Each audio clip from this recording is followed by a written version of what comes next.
आम गाँव में एमती भी रिसेप्शन हुए मुझे भाभी नी। तो हेलो सांग मैंने केमती अच्छा आपण मैंने आशा करते भल थे। जय Jagannath welcome to my new vlog. तो गोटे मो न्यू वीडियो नहीं पलि आसली। तो देखो आज ना मो घर पाखे गोटे जगह रिसेप्शन तो मुझे पलि आसली। देखो डेकोरेशन पूरा खतरनाक कर डेकोरेशन कहले न सरे। तो मुझे पलि आसली आइसक्रीम स्टॉल पाक। देखो हाथ बढ़े देलु पूरा आइसक्रीम पूरा पकईदे पूरा लादिदेला। आ मु तो पूरा खुशी हो गली एत आइसक्रीम देखी। तो मुझे खाई पलि आसली खाया बेलू खायापाई।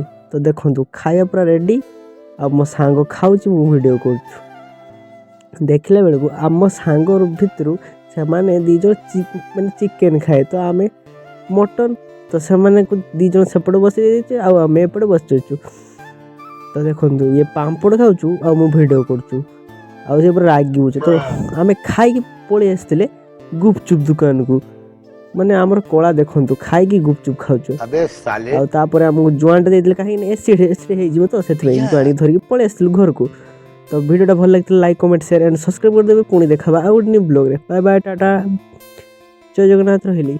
तो पुणी देखा आ गोटे न्यू ब्लॉग रे। Bye bye Tata.